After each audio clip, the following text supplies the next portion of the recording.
fase da Unicamp, todos passarão por isso, e ela contempla 7 questões de química com 4 alternativas cada uma delas, né?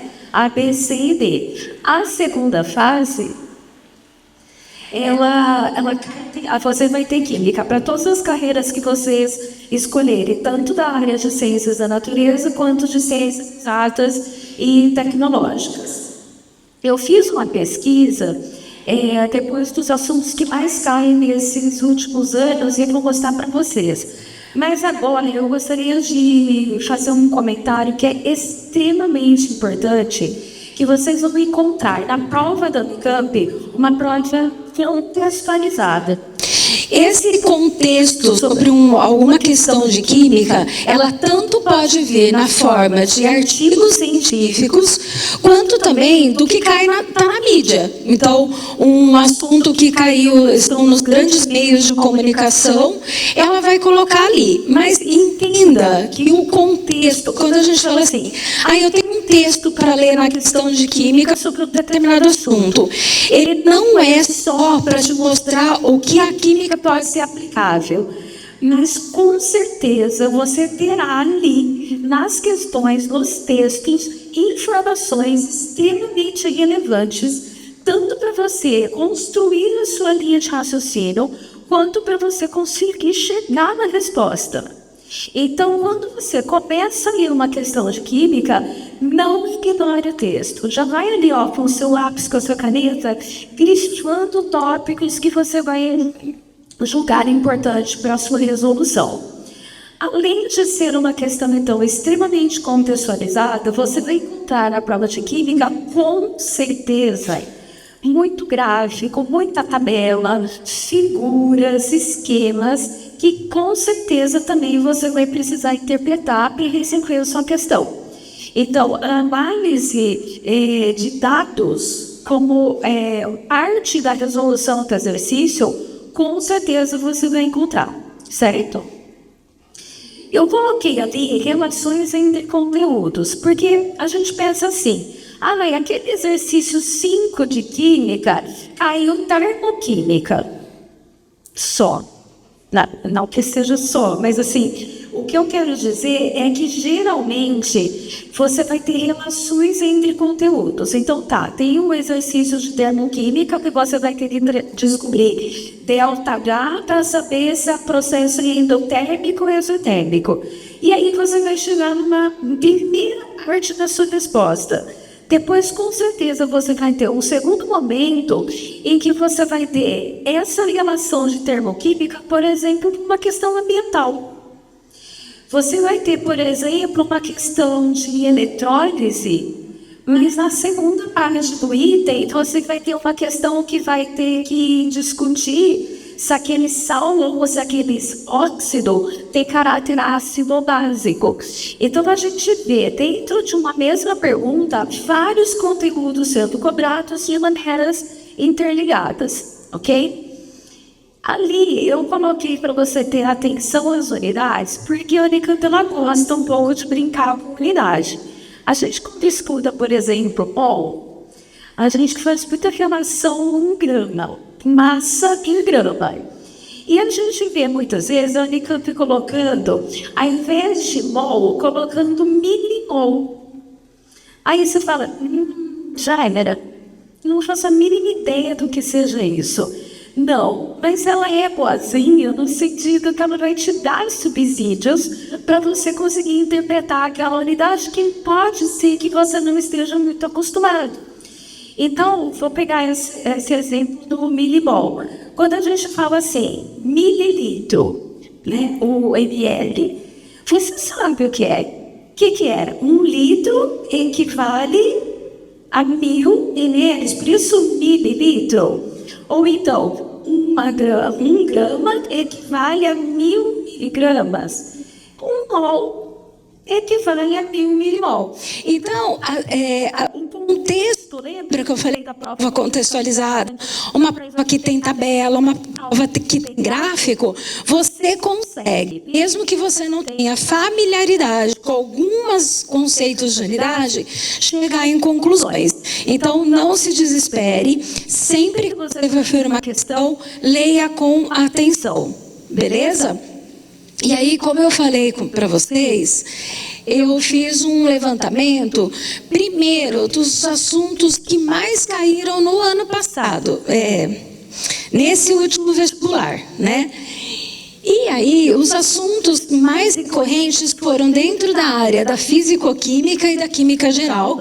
E a gente teve 14% na química orgânica. E aí eu pensei assim, vamos ver se isso tem uma estatística parecida nos últimos anos e não só no último vestibular. Daí eu fiz uma nova pesquisa pegando os 5 últimos vestibulares. E aí, de 2022 a 2026, veja, repete. Os assuntos que mais caem estão dentro de físico-química, de química geral.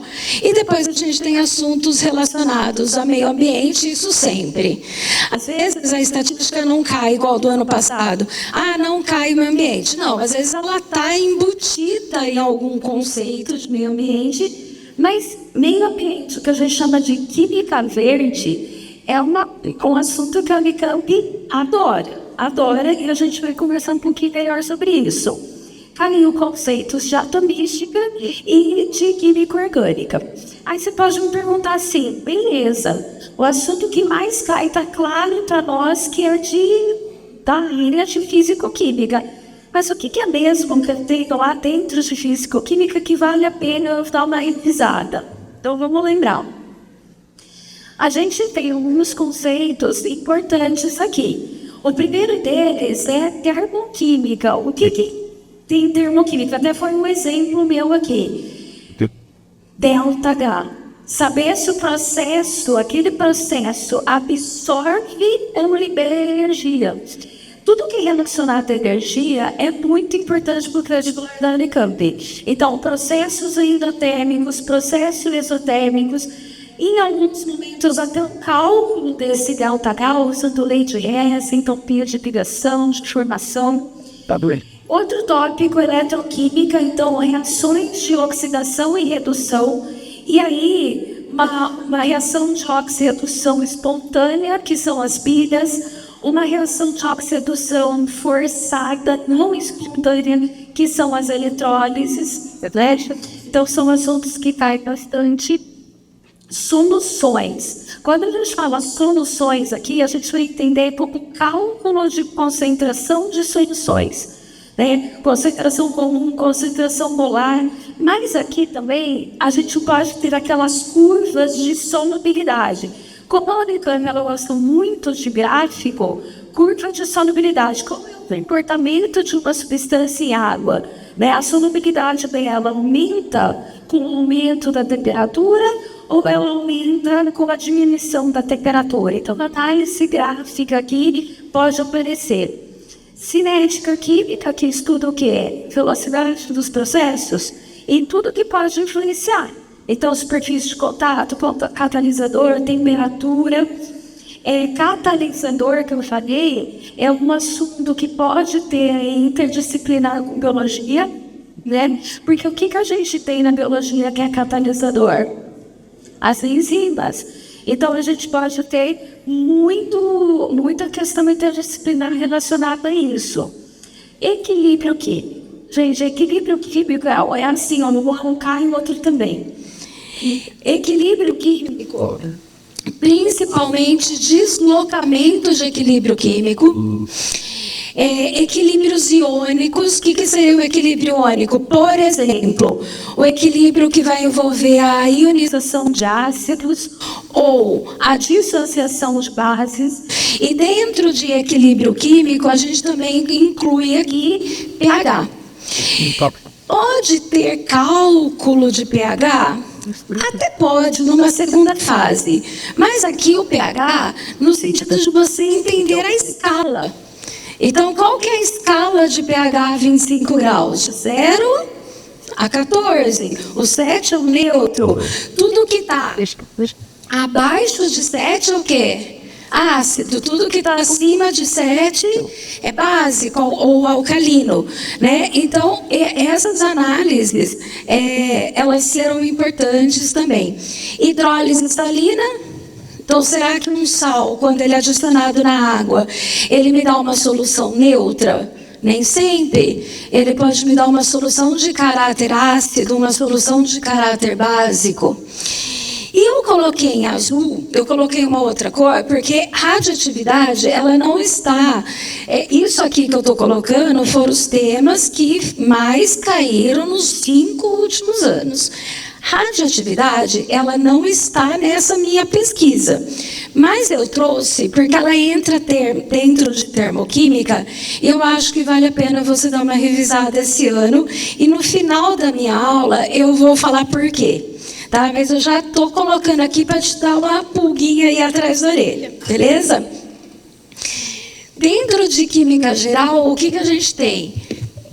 O cálculo estequiométrico. Voltei, se querer. Cálculo estequiométrico, mas principalmente mol. Na primeira fase, o mol sem estar relacionado a um cálculo estequiométrico. Então, você tem uma amostra, e aí essa amostra, dentro dessa amostra, eu tenho uma determinada massa. Isso equivale a quantos mols? Eu comparar unidades de grandeza, mol com massa, por exemplo. Separação de misturas. Lembra destilação, filtração, tem algumas um pouco mais sofisticadas, cromatografia, né? Então, isso é importante. Uma química descritiva, aqui a química descritiva eu coloco junto com química inorgânica, que é aquela química que, assim, você vai olhar a fórmula da molécula, né? A fórmula molecular, e vai falar assim, como que eu sei que isso é um ácido? Como que eu sei que isso é uma base? Como que eu vou formar? Como que eu vou sintetizar essa molécula? Esse óxido, ele é ácido ou ele é básico? Entra aqui. Símbolos. Isso é uma coisa também que eu queria chamar muita atenção. Eu até trouxe um exercício depois para mostrar para vocês. A Unicamp, ela gosta muito na química de dar figuras, imagens, e que a própria imagem te leve à resolução do exercício. Exatamente, ano passado caiu muito. Um que veio na minha cabeça agora, que não foi do ano passado, era a imagem de uma molécula que ela estava se quebrando, então ela estava se decompondo em outras moléculas menores e tinha um solzinho assim. E aí a ideia era, por que aquela molécula estava se decompondo? Porque ela estava sob a ação de luz solar. E aí, dentre as alternativas, você tinha uma lá que falava de fotólise, né? Então, a quebra para ação de luz.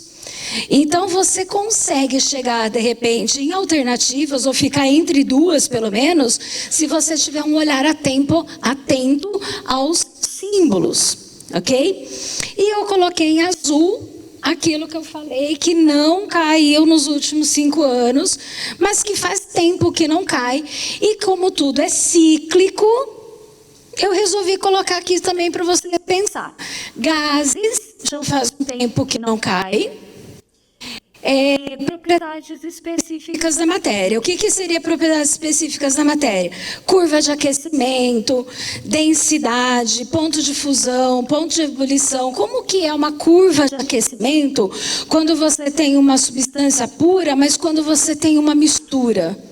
Né? Qual é o comportamento? Então, dá uma olhadinha nisso quando você estiver estudando e revisando. Meio ambiente, o que a gente chama de química verde, poluição, né? Todos os gases que influenciam aí no problema ambiental, principalmente quais? Os de carbono, né? Principalmente gás carbônico. Ele é um gás normalmente encontrado na natureza, mas qual que é o problema? O aumento da concentração desse gás no ambiente. Também trouxe um exercício para a gente falar sobre isso. E dentro de meio ambiente, a gente lembrar das transições energéticas. Então, eu estou liberando gases poluentes por queima de combustíveis fósseis, e como que eu faço então para minimizar esse problema? Né? Por exemplo, energia eólica. Sim, é um caminho.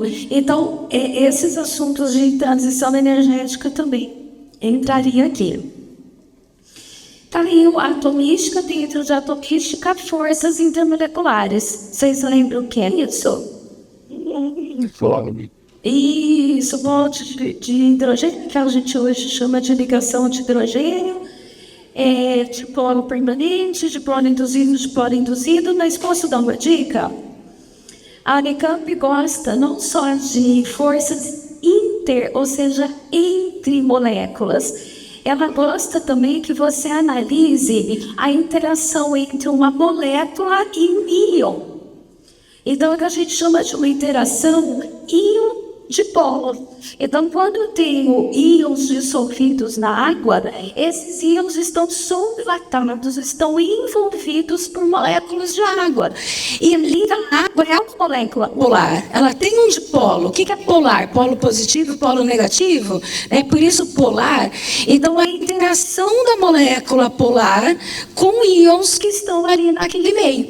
Então, isso é uma interação íon-molécula. Íon-dipolo. Tá bom? E, para finalizar minha pesquisa de assuntos, química orgânica. O ano passado caiu muita química orgânica. A química orgânica, ela cai sim naquela que a gente está acostumado, né, de fórmula. Ela te dá uma fórmula em bastão ou linha. Você tem que chegar na fórmula molecular. Você saber reações orgânicas. Pessoal, o que aconteceu esse ano? Lembra das bebidas alcoólicas que estavam com metanol? Né? O que a gente tem de bebida? Por que a gente chama bebida alcoólica ou álcool etílico? Porque o que a gente tem na bebida alcoólica é o etanol e não o metanol. Se você for olhar a estrutura molecular, a diferença de um carboninho, lembra do met, et, prop, but? É 1000 carboninhos de diferença. E por que matou pessoas? Não é isso? Por quê? Porque dentro do organismo houve reações de oxidação. E o produto gerado nessa oxidação foi fatal. Então, pessoal, dica: reações de orgânica, principalmente de oxidação. Como que o álcool oxida? Ok? Um álcool como o etanol e metanol, ele oxida primeiro a aldeído e depois para ácido carboxílico. Mas foi um aldeído que causou a morte das pessoas. Então é um assunto recente, é um assunto que vale a pena a revisão. Beleza? E também, a gente, quando eu coloco aqui aplicação em diversos contextos, né? Porque às vezes a química orgânica não está sendo cobrada assim, desse jeito que eu estou falando, uma reação, uma isomeria. Mas às vezes você precisa entender a molécula para fazer um cálculo estequiométrico, por exemplo. Né? É uma reação orgânica, mas não é pedida a reação já é dada. Mas você tem que saber montar a fórmula molecular para descobrir, por exemplo, a massa molar. Então, isso é importante também. Pronto, encerrei essa primeira parte de assuntos que mais caem. Tudo bem até aqui? E agora, o que eu vou fazer nesse segundo momento? Eu trouxe algumas questões dos 2 últimos anos, tá? Tanto da primeira fase quanto da segunda fase, para a gente discutir e ver a carinha aí da prova da Unicamp na área de Química.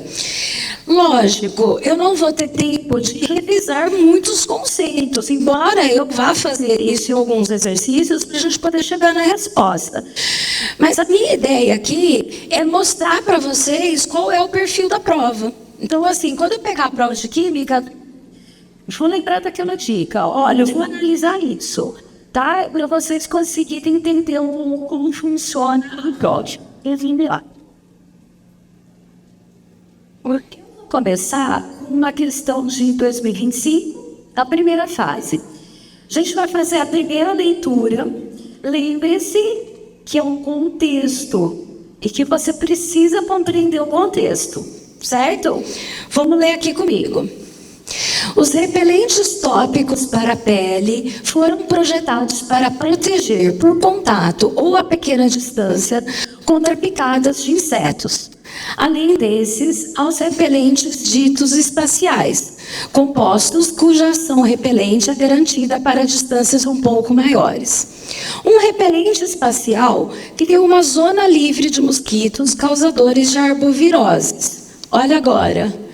Óleo de cravo, icaradina e transflutrina foram então testados para a prevenção contra fêmeas do mosquito Aedes aegypti, que são os responsáveis pela transmissão dessas doenças.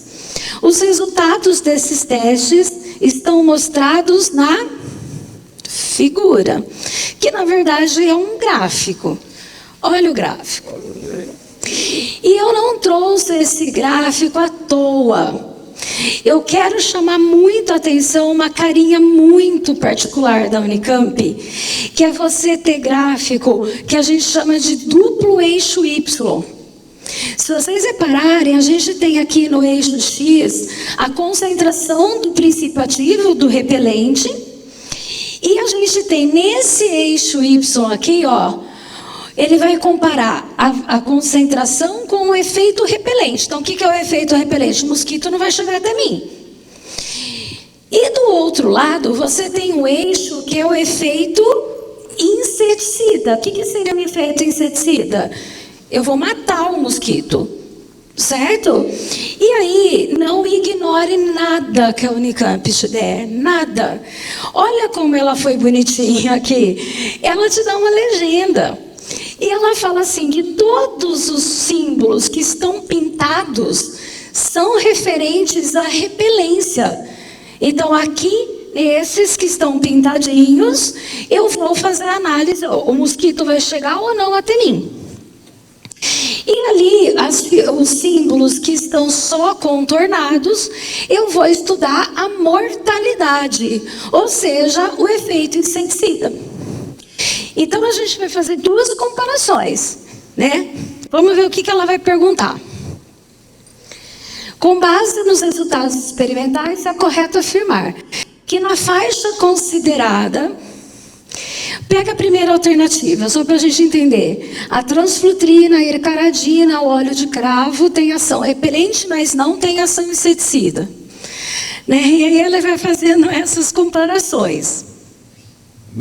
Vamos fazer o seguinte, vamos dividir o gráfico em duas partes. A primeira parte eu peguei só esse eixo aqui, ó, esse X, efeito repelente. Coloquei aqui bem grandão. O que a gente está conseguindo analisar aqui? Que conforme eu vou aumentando a concentração do princípio ativo, o que está acontecendo com o aumento do efeito? O aumento do efeito, lógico, é óbvio. O efeito está aumentando. Então, a gente consegue perceber que os três repelentes têm ação ok, né? Então, se eu passar esse repelente, o mosquito não chega perto de mim. Agora, vamos analisar a questão do efeito inseticida. Olha essa figurinha aqui, ó. Esse símbolo que está em triângulo. Eu estou aumentando a concentração, mas ele está saindo desse eixo zero aqui? Não. Então, esse aqui, que é quem? A icaridina, não está matando.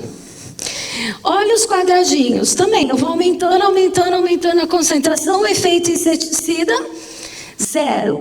Só que se eu pegar esse que está em bolinha aqui, numa determinada faixa de concentração, olha o efeito inseticida. Aumentou. Então, a gente conclui o quê? Que os três são repelentes, mas que só um tem efeito inseticida. Concordam? Então, veja, gente, é uma análise puramente gráfica, né? Tá aqui, né? Somente um deles tem ação inseticida. Mas essa análise gráfica que eu queria mostrar para vocês é especialmente sobre esse duplo eixo Y. No caso desse exercício que eu trouxe, porque era um vestibular mais recente, você desmembrou. Então, você fez com análises independentes. Mas eu já vi questões da Unicamp em que esses dois eixos tinham relação entre eles. Tinha um exercício, lembra que eu até falei do milimol para vocês? Que era exatamente um exercício de gráfico. Ele dava um eixo em milimol e um outro eixo em miligrama. E ele perguntava assim, pela análise do gráfico, os dados estão coerentes? E aí, o que você tinha que fazer? Você tinha que, por exemplo, ou transformar a massa em mol, ou um mol em massa. Então, os eixos tinham que ficar na mesma unidade para você poder comparar. E aí, você ia analisar se aqueles dados estavam ou não coerentes. E naquela questão, então, os eixos Y tinham que ser relacionados. Diferente dessa questão. Então, eu já ia falar, mas vale a pena falar toda hora, que a melhor maneira de estudar é refazendo as provas, né? Acho que todos os professores estão falando isso para você. Então, quando você for pegar a prova de Química, dá uma olhadinha nesses gráficos que tem duplo eixo Y para ver se você consegue analisar. Beleza? Segundo exercício de primeira fase que eu trouxe, agora o do último vestibular. Vamos ler. Os recifes de corais são ecossistemas ricos em biodiversidade, sendo essenciais para a pesca e proteção costeira. Essas estruturas, que estruturas? Os recifes de corais são formadas por pólipos com esqueleto externo de carbonato de cálcio e sofrem degradação nas últimas décadas devido às atividades humanas no meio ambiente. O infográfico a seguir representa o efeito da ação humana sobre um dos equilíbrios típicos da água dos oceanos pela emissão de CO2 atmosférico. Esse é o contexto. E esse é o infográfico. Eu queria, nem é tanto química agora, que a gente analisasse essa figura. O primeiro momento, quando a gente olha, a gente vê o que o texto falou lá da ação humana aqui, não é? Os carros emitindo gases, as indústrias. E qual o gás principal que ele está falando no exercício? CO2. Parte desse CO2 que está sendo emitido está fazendo o quê? Reagindo com a água no oceano. E aí, essa reação vai me dar bicarbonato e H+. A gente já vai conversar melhor sobre esse H+. Mas eu queria chamar atenção nisso. Olha a setinha. A indústria liberou CO2, o CO2 entrou na água. Agora, olha a cor da setinha. O H+ daqui vai participar de uma segunda reação. Esse H+ vai reagir com uma espécie A, dando origem a bicarbonato. Aí você tem uma terceira equação. O coral, era isso que estava falando no texto.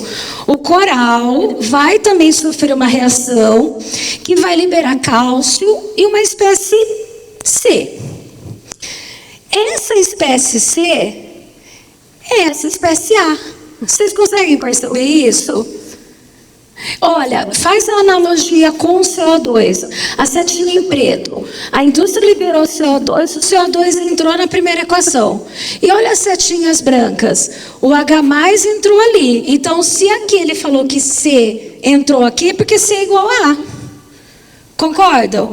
E se você conseguisse fazer essa análise, olha a alternativa.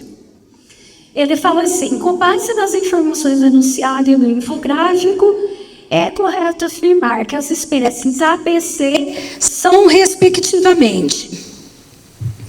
Olha a alternativa A. Respectivamente, A, CO2, C. A e C é a mesma coisa? Não, já não é alternativa A. Carbonato A, carbonato C. Pode ser, é a mesma substância. Aqui não é a mesma substância, não é, aqui é. Só com essa análise você já ficaria entre B e D. E ainda, vamos continuar lendo. A B. Globalmente, o aumento do CO2 provoca uma diminuição do pH dos oceanos e, consequentemente, uma maior degradação dos corais. A gente está entre B e D, não é isso? Olha a D. O aumento da concentração de CO2 provoca um aumento do pH e, consequentemente, uma menor degradação dos corais. O que o texto falou? Exatamente. Que, olha o que eu pensei, que os corais sofrem degradação nas últimas décadas devido à ação humana. Vocês concordam que só com essa análise vocês não chegariam nessa resposta? Mas será que é isso mesmo? Será? É. Mas se você quiser confirmar e a gente fazer aqui uma análise química um pouco mais profunda, vamos tentar. Quando o CO2 entrou em contato com a água do oceano, o que ele produziu aqui? H+. H+ é um íon de caráter ácido. E quando a gente fala, então, de ácido, que a gente está acidificando este meio, a gente está falando que o pH está aumentando ou está diminuindo? Diminuindo. pH ácido é menor que 7. Quanto mais tendendo a 0, mais ácido é. Então, quando você chegava lá na alternativa que o aumento da concentração diminui o pH, mas sim, e quando a gente tinha ficado com dúvida aqui na D, a concentração do CO2 aumenta o pH. Mentira!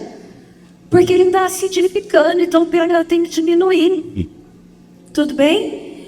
E aí, a última análise desse infográfico é aquele... O gráfico mesmo, né, que tem ali o X e o Y. Vocês conseguem perceber que eles são inversamente proporcionais? Conforme a gente aumenta a concentração do X, o que está acontecendo com a concentração do Y? Está diminuindo. Né? E se a gente for lá na nossa resposta, é exatamente isso. Enquanto os eixos X e Y no gráfico correspondem, representam a concentração de CO2, é verdade, não é isso que o contexto fala? Que nós, humanos, estamos aumentando a concentração de CO2.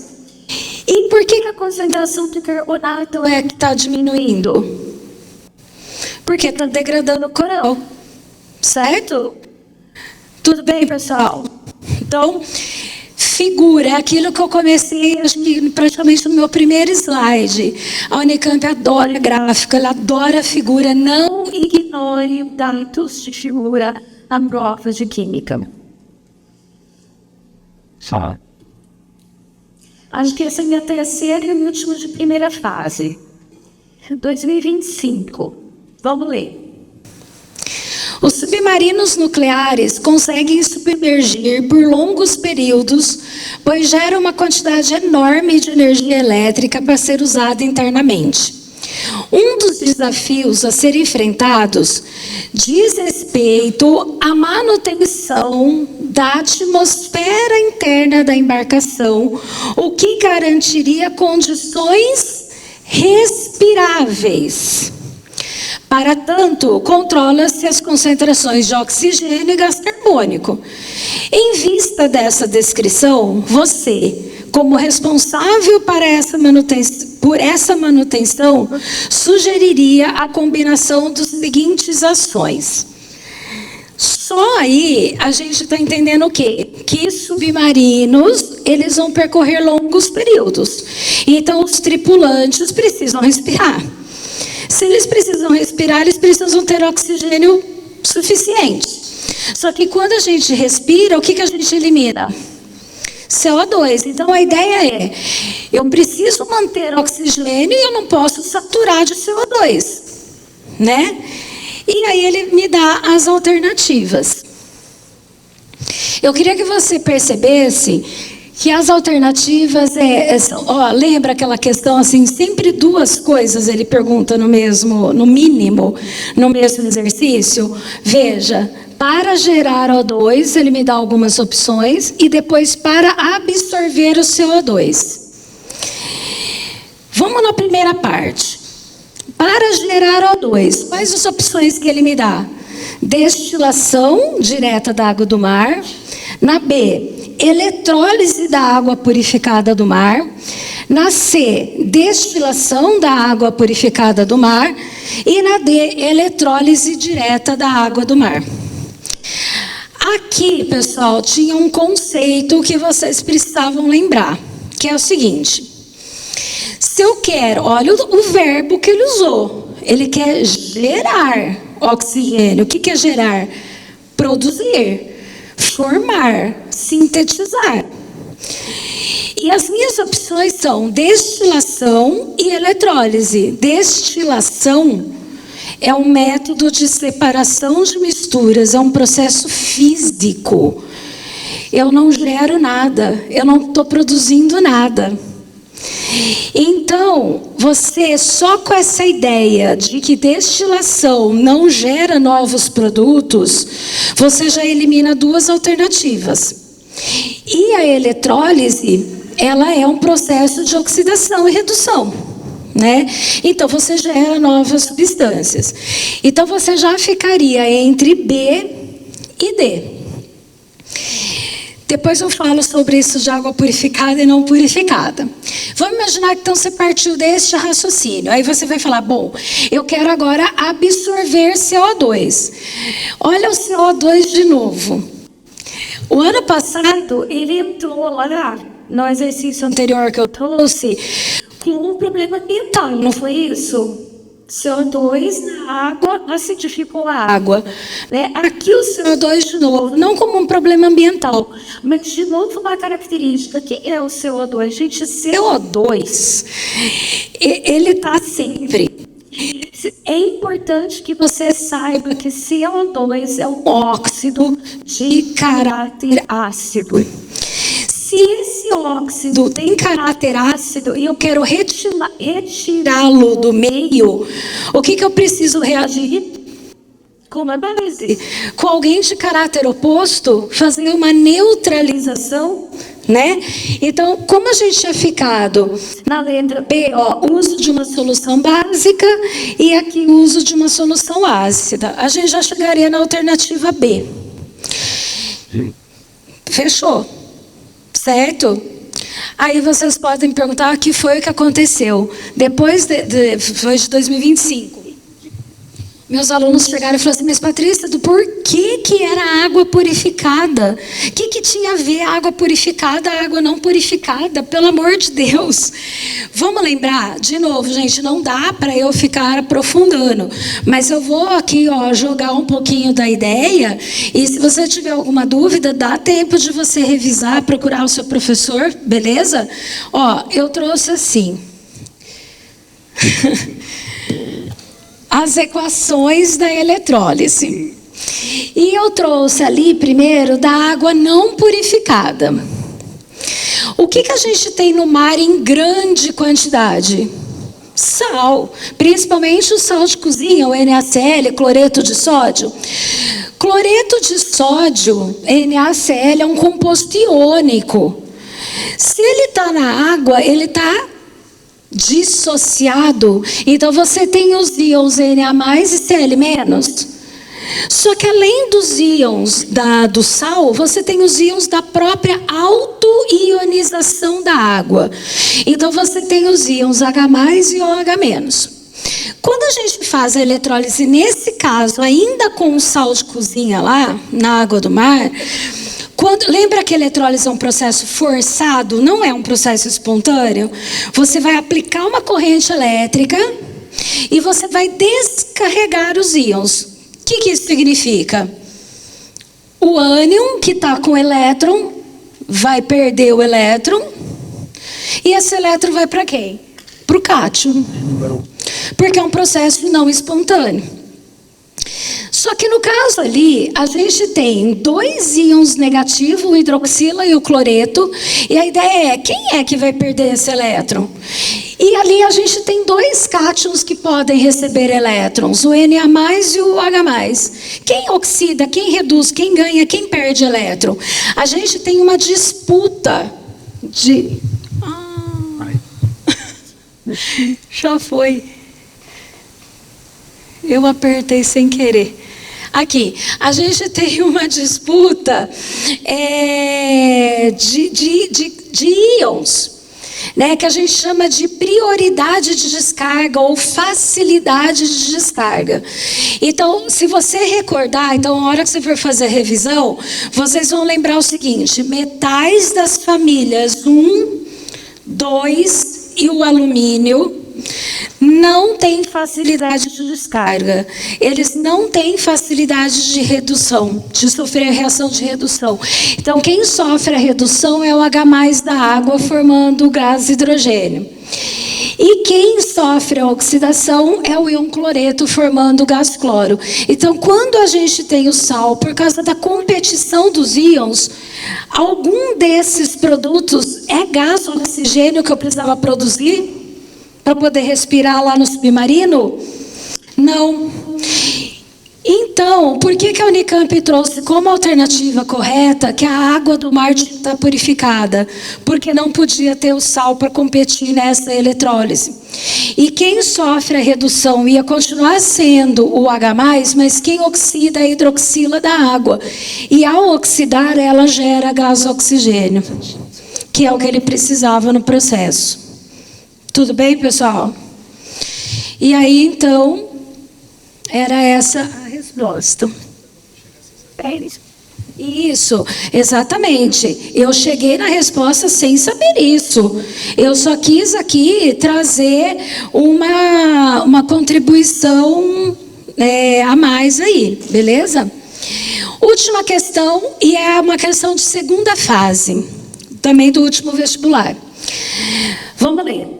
As informações quimiosensoriais transmitidas pelos odores corporais podem influenciar as relações sociais entre amigos, parceiros e familiares. De modo especial, os odores corporais contribuem de forma distinta para a comunicação entre pais e filhos em diferentes fases do desenvolvimento. Além disso, os odores podem desempenhar papel importante nas relações entre espécies animais. Pergunta A. Um estudo científico que compara os odores corporais presentes na cabeça de bebês recém-nascidos revela que o nonanal é o aldeído orgânica, né? Mais abundante no odor corporal, tanto nos bebês recém-nascidos de 1 hora, quanto nos bebês de 2 ou 3 dias. Neste período, o nonanal é produzido constantemente. Porém, sua quantidade permanece praticamente inalterada quando a quantidade de ácido nonanoico aumenta 5 vezes no mesmo período. Descreva por que as quantidades das substâncias odores corporais descritas comportam-se dessa forma no período de 3 dias, incluindo a equação química que justifica este comportamento. E eu trouxe esse exercício, essa letra A, para, de novo, gente, já é uma dica aí de oxidação de novo. Lembra do metanol? Não é o caso aqui do metanol, né, que se transforma em metanol. Mas é algo parecido. Então, ó, atenção. Pelo contexto, você consegue perceber o que aconteceu? Diz que o bebê produz nonanal, que é um aldeído. O que é mesmo esse prefixo non? 9 carbonos. Na sequência, an. Ligações simples. Lembra do an, em, in. Simples, dupla, tripla. E esse al é de aldeído. O que é mesmo aldeído? uma carbonila na extremidade da cadeia. O que é uma carbonila? Perfeito, um C-O. Quando esse nonanol ele é produzido, mas por que ele permanece inalterado? O que o texto está te induzindo? Que ele se transforma em ácido nonanoico, certo? E aí eu trouxe essa equação química aqui, na forma de bastão. Então, se vocês contarem, tem 9 carbonos, o aldeído ali na extremidade, a carbonila na extremidade. Ao sofrer oxidação, ele se transformou em ácido carboxílico, que é o ácido nonanoico, que é o C-O-OH. E aí, ele pedia a equação é essa, e ele pedia a explicação por que isso acontecia, né? Então, o enunciado fala que ele é produzido constantemente, mas a sua quantidade é inalterada. Como você vai produzindo uma coisa, mas você não aumenta a concentração dela? Porque o aldeído, ele é convertido em ácido na mesma velocidade. Então, eu estou produzindo, mas ele está se transformando. Então, o bebê está produzindo aldeído, mas o aldeído se transforma em ácido, automaticamente. E depois ele fala que o ácido aumenta 5 vezes. Sim, porque o ácido ele não é produzido pelo bebê. Você pensa que ele parte de concentração 0. Ele está sendo produzido a partir do aldeído. Por isso a concentração do ácido vai aumentando. Beleza? Agora, olha B, último exercício. As pessoas costumam se perguntar: por que os mosquitos são mais atraídos por mim do que pelos meus amigos? Para responder a essa pergunta, foram realizados 2 experimentos identificados como 1 e 2, na figura, que investigaram o comportamento do mosquito da malária. Indique o objetivo e a conclusão de cada um dos experimentos que respondem à pergunta mencionada. Por que o mosquito vem me picar e não pica o meu amigo? Certo? Observe a figura. No experimento 1, vamos analisar o que ele mostra aqui. Olha, ele mostra claramente que ele pôs ali 1 metro, tá vendo? Ele está mantendo 2 indivíduos à mesma distância do mosquito. Os 2 indivíduos têm a mesma temperatura corpórea, porque eles estão a 35 graus Celsius. Só que o que acontece? Vocês estão vendo ali um monte de bolinha? Olha a legenda aqui. São os produtos que esse indivíduo que está dando os produtos, são os odores corporais, estão sendo eliminados para aquele indivíduo lá. Mas esse indivíduo aqui de baixo não tem odor corporal. Então, o que a gente conclui? Exatamente, que se eu mantiver os 2 indivíduos na mesma distância e na mesma temperatura, o mosquito vai ser atraído por aquele indivíduo que libera odores corporais que atraem mosquitos, certo? Qual é o segundo experimento? Os 2 indivíduos possuem substâncias de odores corporais. Mas o que a gente está vendo aqui? Muitas moléculas. E aqui poucas moléculas. E por essa figura, o que a gente tem? Tem um coraçãozinho, né? O mosquito está apaixonado por esse indivíduo. Por quê? Porque ele está sentindo muito odor corporal. Então, esse segundo experimento, qual era o objetivo? Será que ter muito odor ou pouco odor vai atrair do mesmo jeito o mosquito? E aí eles viram que não. Quanto mais é uma ação direta, quanto mais odores corporais, são todos ácidos carboxílicos, estão vendo? C-O-OH. Quanto mais ácido carboxílico, mais o mosquito é atraído por aquele indivíduo. Tudo bem? E aí a Unicamp deu um quadro, às vezes, na folha de resposta, para você pôr objetivo e conclusão. E eu trouxe também esse, porque isso é uma técnica muito forte da segunda fase da Unicamp. Ela te dá dados, no caso aqui ela te deu uma figura.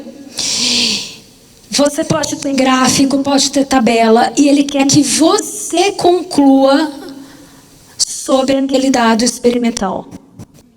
É uma característica bem marcante, porque o que a Unicamp quer? Um aluno que saiba interpretar, um aluno que saiba ler, Um aluno que saiba se expressar. Então, ela vai pedir isso até na prova de química. Certo? E para encerrar agora sim meu último slide, não sei, acho que não são todos que estão aqui, que estavam no encontro anterior, que o professor de biologia trouxe assuntos atuais da área de ciências da natureza, foi excelente. Quem não viu, vale a pena ir lá no YouTube da Unicamp, vai atrás, filme bem legal. E eu queria contribuir um pouquinho, falando especificamente da química, tá? Lembra, meu segundo slide, eu falei só não caiu radioatividade, mas fica com uma pulguinha atrás da orelha. Gente, esse ano faz 40 anos do desastre de Chernobyl. O que mais aconteceu no início desse ano? Uma série brasileira falando sobre o desastre de Goiânia, do 137, que a gente tem com o nome aí, a série de desastre radioativo. Vocês viram? Muito legal. Quem não viu, veja, gente, é muito legal. O que mais que a gente tem falando de radioatividade esse ano? Uma reportagem grande que saiu no Fantástico sobre reserva de urânio no Ceará, especificamente no município de Santa Quitéria. Uma briga, porque eles acharam uma reserva de urânio gigantesca lá. E o que mais que a gente tem? As guerras, tanto no Oriente Médio quanto na Ucrânia, que a gente tem aí riscos de ataques às usinas nucleares ou acidentes, né, que uma bomba vai ser detonada e acaba atingindo uma usina sem querer. O que a gente está ouvindo agora também, bem recente? O medo do enriquecimento de urânio por alguns países. Né, pessoal, tá cheirando esse assunto muito forte esse ano. Então, ó, dá uma olhada, tempo de meia-vida, fissão, fusão, tudo bem? Outro assunto que eu queria trazer, terras raras, também o assunto estava bombando na mídia. Gente, vale a pena. Onde estão, na verdade, no plural, as terras raras na tabela periódica? Dá uma olhada, sexto período, família 3, ali no metal de transição, família dos lantanídeos. Além das famílias dos lantanídeos, o escândio, o ítrio, a gente tem a segunda maior reserva de terras raras do mundo. A gente só perde da China. E tem uma galera aí interessada, né? Lógico. Mas qual é o problema? Qual é o problema? A gente, ó, tem muito artigo legal, viu? Se você der um Google, tem muito, procure artigos, pessoal, confiável. A gente tem muito artigo de grandes universidades, como da Unicamp, falando sobre este assunto. O problema é como extrair as terras raras desses minérios. Fora a poluição gigantesca que é fazer isso. Então, além de uma questão química, tem uma questão ambiental, além também tem uma questão econômica, link com a geografia, geopolítica, né? Canetas emagrecedoras, Monjaro, Ozempic, eu esqueci o nome da outra. Enfim, engove, alguma coisa assim. Pessoal, o que na química pode cair? Cálculo de solução. Você tem uma molécula orgânica representando essas estruturas, esses princípios ativos, e ela perguntou uma coisa relacionada à cinética também, como a degradação dessas moléculas, o cálculo de velocidade de degradação, cálculo de mol, cálculo de concentração, um monte de coisa. Canetas emagrecedoras. Transição energética e química ambiental, eu falei muito ao longo da aula, é sempre um assunto recente, certo? Queridos, que vocês tenham uma excelente prova e foi um prazer imenso estar aqui hoje, tá bom? Obrigada.